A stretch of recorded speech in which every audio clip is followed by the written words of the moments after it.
সন্তানকে মেরে আত্মহত্যা করল বাবাও। বিশেষ চাহিদা সম্পন্ন সন্তান জন্ম নেওয়ায় মানসিক অবসাদে আত্মঘাতী হয়েছিল মা। জলপাইগুড়ি জেলার ময়নাগুড়ি ব্লকের সিঙ্গিমারি সংলগ্ন বুড়ির বাড়ির ঘটনায় চাঞ্চল্য ছড়িয়েছে এলাকায়। জানা গিয়েছে, প্রায় 7 মাস আগে দীপক রায় এবং দীপা রায়ের ঘরে জন্ম নেয় এক কন্যা সন্তান। তবে জন্ম থেকেই সন্তানটি বিশেষ চাহিদা সম্পন্ন।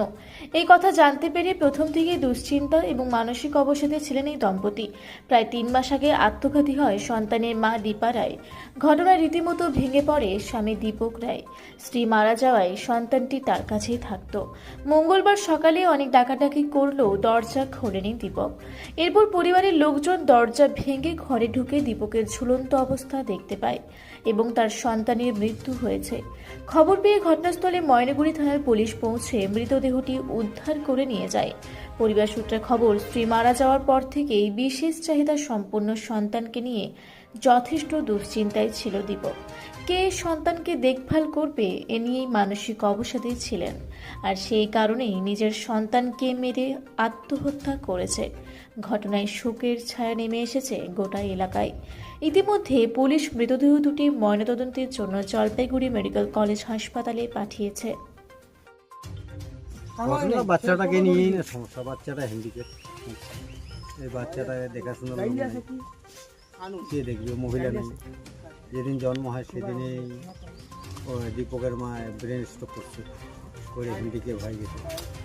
এখন বাচ্চাটা দেখবে কি, দেখার মতো লোক। বাচ্চাটা কি জন্মগত? জন্মগত।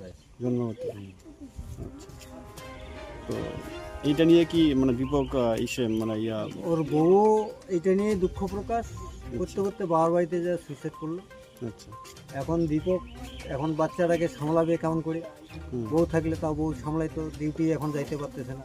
আচ্ছা, এখন যদি বন্ধনের চাকরি করে তো বন্ধনের চাকরিই করবে, বাচ্চাটা কে দেখবে? বাচ্চাটার বয়স 7 মাস। 7 মাস। দীপক বন্ধনের চাকরি কি করেছে না বাদ দিছে? এই তো এই ছুটিতে আসছে। ছুটিতে হচ্ছে। বাড়িতে কাকে আছেন তোমরা? বাড়ির তো এই বুড়ো বুড়ি এখন। আর তোমার বেটা কয়টা? বেটা দুইটাই তো। দুইটা। কাল কখন ঘটনাটা ঘটে? কালই ঘটনাটা কখন না, আজই সকাল সকালে ঘটনাটা ঘটেছে। আচ্ছা, প্রথমে কি হয়েছিল?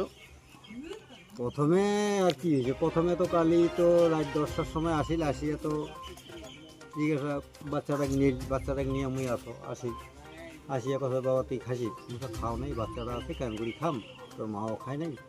সে কথাতে বাচ্চাটা মুখ দে, তুই যা খা, মাকেও দে, তুইও খা। এই তুই কথা মুই দিদি এই ভাস্তির বাড়ি গেছিল, ভাস্তির বাড়িতে বলে খাই আসছে নাকি, এইভাবে করি। তখন মুই আর খাবার তারপর ওই বাচ্চাটা নিয়ে ওই মা খাবার দেখলো, বাচ্চাটা নেওয়া দিয়ে আর কি চেষ্টা করলে করার পর যে হাতে তুমি তো বাবা তাহলে যে হাতে ভাবনা খাইতে থাকি। বাচ্চাটা নিয়ে থেকেছিল? বাচ্চাটাই উড়াই ধরি থাকে, আর মুই পেশেন্টটা এইটা নিয়ে থাকে। এইভাবে থাকিনি।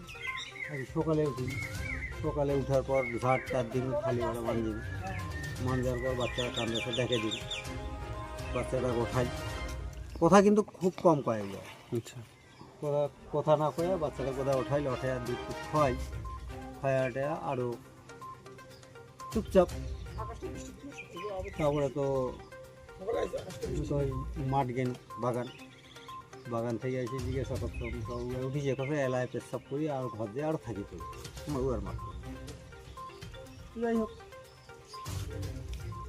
এই এলা পুরো শাশুড়ি আসি এই ডেকাছে দরজা খুলি না দেয়। তারপরে তো এই তো চেঁচা বকড়া করি, দরজা ভাঙিয়া দেখেছি ওই বাচ্চাটা মারা গেছে? বাচ্চাটাও মারা গেছে। বাচ্চাটা কী হয়ে মারা গেল? বাচ্চাটা বোধহয় বিষ খাইছে আগত।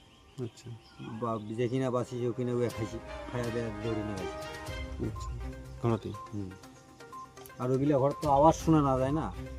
আচ্ছা, এই জায়গাটার নাম কি? এটা সিঙ্গিমারি। তোমার পাড়াটার নাম? বুড়ির বাড়ি। তোমার নাম কি? সনাতন রায়। অনিরিকা রায়। বয়স? 7 মাস। আচ্ছা, দীপকের বয়স কত হবে? 31। জলপাইগুড়ি থেকে কনক অধিকারীর রিপোর্ট, রূপসী বাংলা মিডিয়া।